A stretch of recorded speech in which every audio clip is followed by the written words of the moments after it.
Layang minamahal ang isa't ng mata mo'y na may naniningning ang bituin ng araw na. How these things are done, I hope your lights are all working as well. No lights, no ride policy will be applied.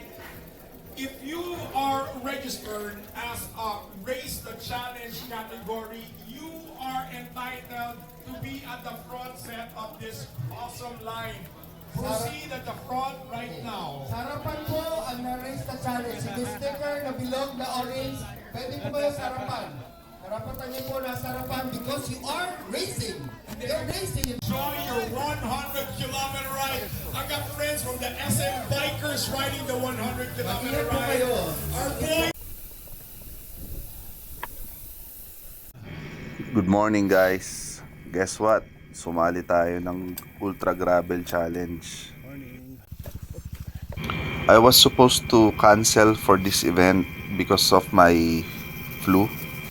So during this ride, inuubo at sinisipon ako. Well, since I already paid for the event, I decided to join up at the last minute. But without the intention of finishing the event because of my condition. So nandito na tayo sa first water crossing. At this point, maraming nag-dismount sa bike. So I have to do the same para hindi tayo makatama. At the same time, hindi tayo sumemplang. Dahil masyado ring madilim, it's hard to see the large rocks in this section. At this point, it's really a struggle for me to maintain a steady but slow pace. Upon arriving kasi dito sa event, I'm experiencing a lot of palpitations. Probably some mild anxiety because of too much excitement for the event. I'm not really used to this kind of event where there's lots of people around. Plus maraming mga ilaw and other distractions that's really overloading my senses. I guess what I'm trying to say is this kind of events is too rich for my blood. Anyway, we are now at the second water crossing. And again, there is a bottleneck at this section dahil maraming nag-dismount sa bike. Although I already did a track reading in these trails, it's a very different situation na madilim at very limited ang visibility. And it's really hard to see the sections that I've memorized before in these trails. So balance is really compromised. Kaya madalas tayong napapadismount dito and really hard to maintain a steady pace along with the other participant. So I'm now at the third and final water crossing and again I have to dismount at this section dahil medyo mataas yung tubig at this time.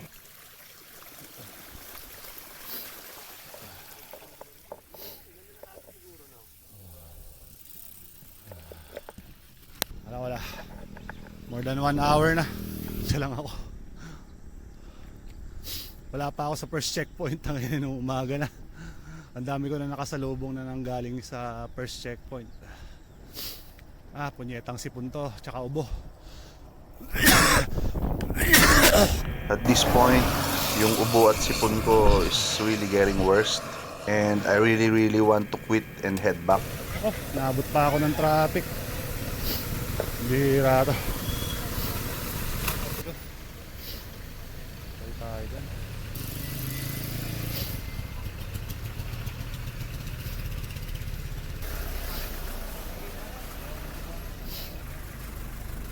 Makiran.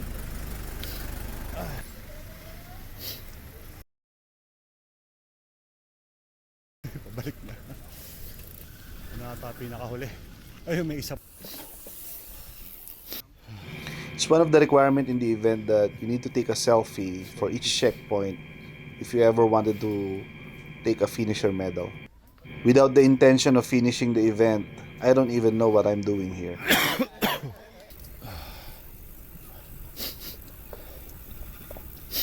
Akala ko ako na lang yung nahuhuli. Marami pa pala. May mga nakatambay pa dun. So, let's make up for lost time. Hindi Hina na rin yung preno ko sa likod.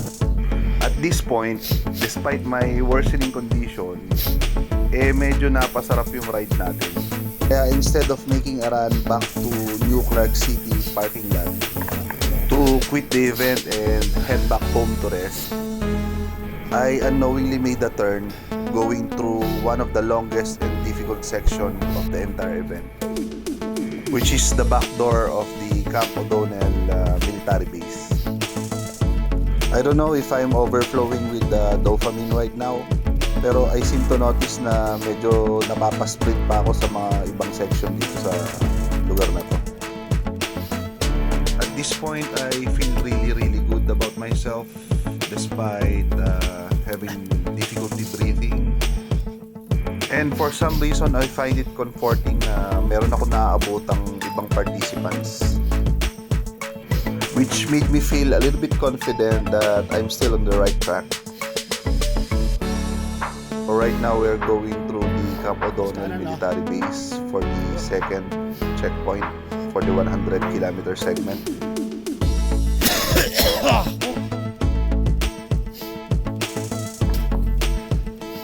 Nakakaliya, kasampul itong sipon na tao.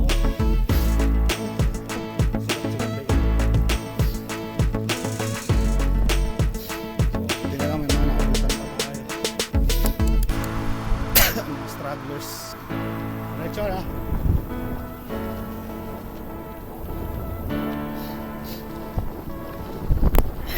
Oh, wow! Ayos to, tangina. The best time sumali ng race. Tinatrangkaso ka. Grabe. At this point, I was thinking I finish this second checkpoint, then probably head back. Malalim. Akala ko drops eh. Thank you. To where I came from Akala ko and drops. head straight back to New Clark City because I really want to quit again. Okay din pala dito sa military base ng Camp O'Donnell, no? Parang nasa park, malinis yung lugar. And for some reason, I feel very relaxed and I feel very safe here to the point that I want to lie down somewhere at matulog na lang for the entirety of the event on one of the benches here on this wonderful place.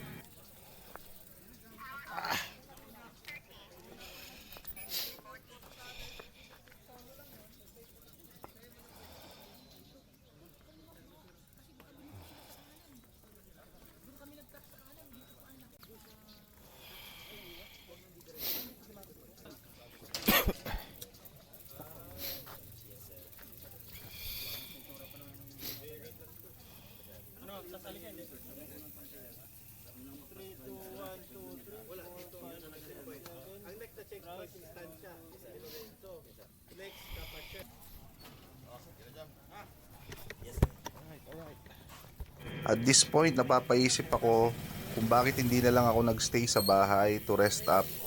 Why I even bothered waking up so early in the morning, or why I even signed up for this event in the first place. I have social anxiety, I have comorbidities, I have health issues. So the question really is, why am I exploring way outside of my comfort zone right now? There's a lot of things racing through my mind right now.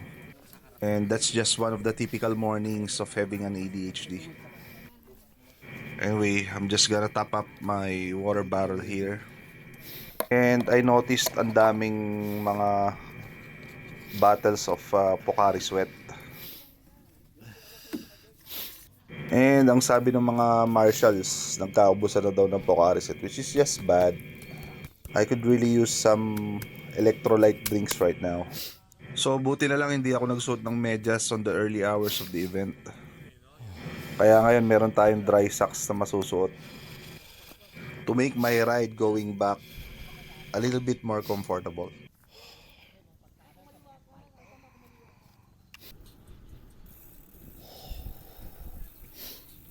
Thank you. Okay, it's time for me to head back home na. It's time I finish this event. On the next turn going to the highway, I'm really going back to New Clark City na. And to finally tap out of this one hell of an ultra gravel challenge.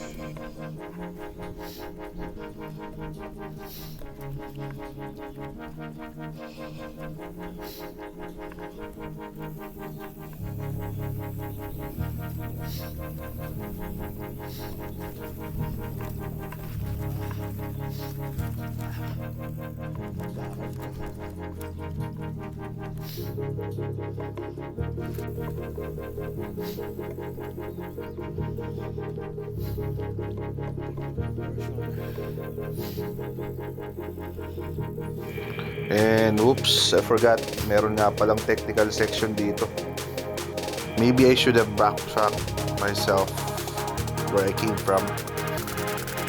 Pero dahil masakit na sa balat yung sikat ng araw, might as well press on dahil ito yung mas malapit papuntang New Clark City on the highway. So downhill technical section dito. At may konting bottleneck dito dahil may mga naka-dismount to hike the rocky section. So antayin ko lang ng konti to make some space so I can ride safely downhill.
naalala ko at this point na dapat pala babalik na nga pala ako sa New York City with the highway kanina.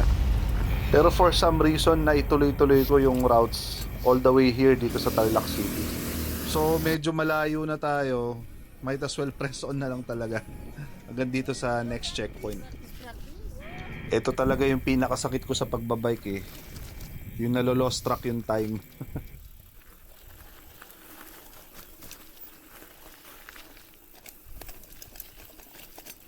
Umalis.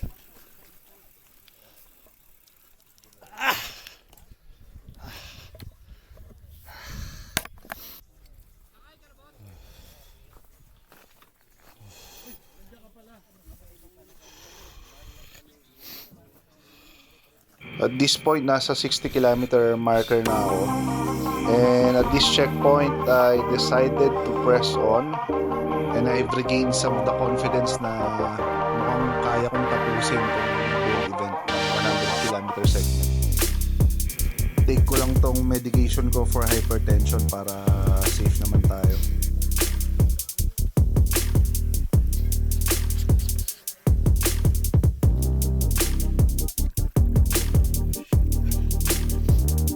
So maaga pa naman, there's still time, and I'm really confident na matatapos ko yung event and earn myself the finisher medal. It's only been past 9 o'clock at this point, pero napaka-init na ng sikat ng araw. Right now, I'm just focusing on the remaining 40 kilometers. Konti na lang, matatapos ko na to.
Okay, finally, nandito na ako sa 4th checkpoint.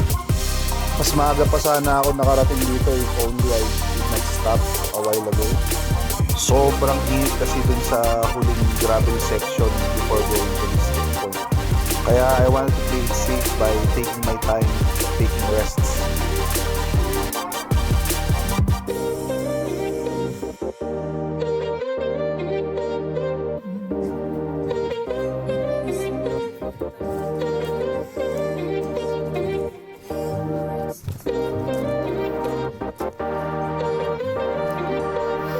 It's been more than 70 kilometers na.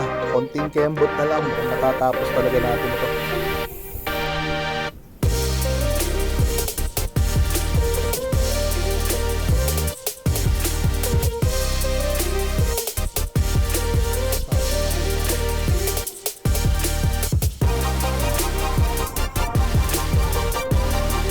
Kaya pa.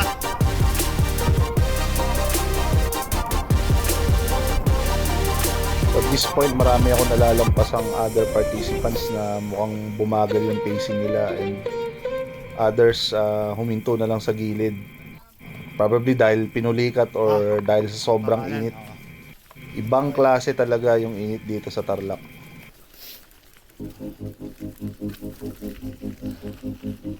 Okay, so I am here now at the 5th checkpoint. And right now, I'm really feeling the fatigue. Kaya buti na lang may baon akong mga energy gels that help me to get through this point. One of the marshals here offered some running water which I gladly took para makapag-cool down.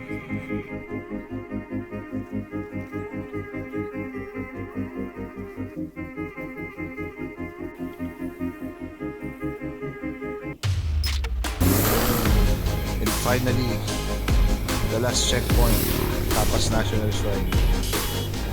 I just need to be careful for this last couple of kilometers kasi medyo nakakaramdam na ako ng pagkahilo dahil sa sobrang init. Feeling not much point to quit now. The only choice I have right now is to press on and finish the event. Wala eh, nandito na eh. Might as well, diba?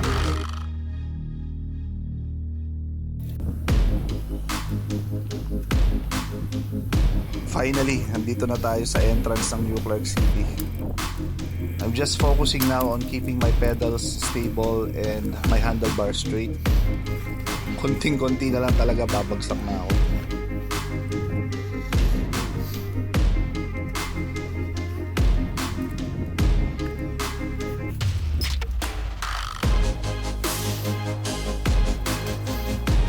And finally, the finish line. Hindi ako makapaniwala, natapos ko.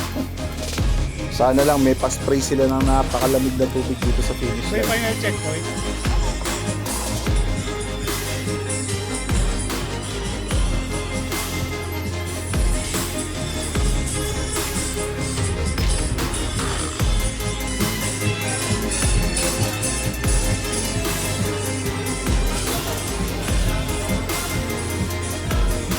So I arrived 2 hours early before the cut-off time. So let's get our medal. Kaya buti na lang nag-selfie pa rin ako sa mga checkpoint eh. Even without the intention of finishing. Ayun, di mo akalain makakuha pa pala ako ng medal.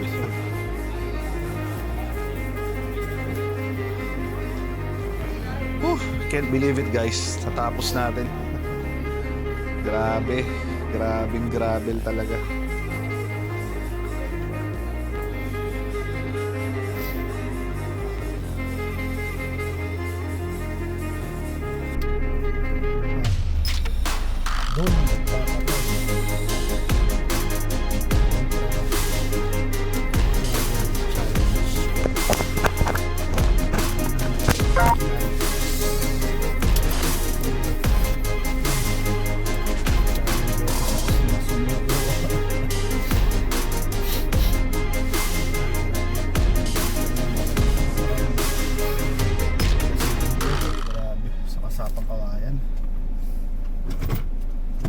Ilang beses ko nang tinetrace yun. Napakadali lang, pero ibang storya pag sa gabi. Sa papuntang Crow Valley, ako lang ata, ako yung pinakahuling ano eh. Yung iba nahuli because nahuli sila dahil naliligaw sila na mali ng turn. Grabe. Kaya pala tinawag na Ultra Gravel Challenge. Matindi. Okay, let's get our free beer and free meal. Sana may parking pa.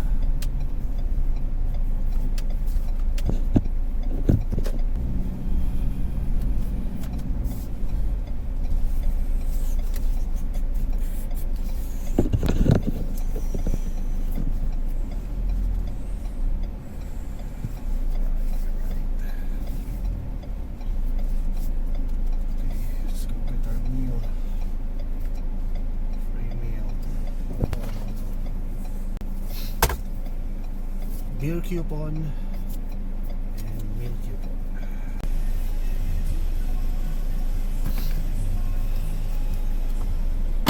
Cold beer, just what I need, and free food. Kailangan natin.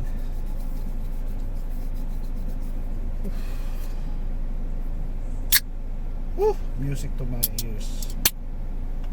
That's what I'm talking about.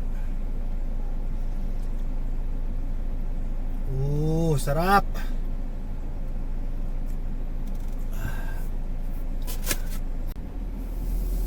Alright.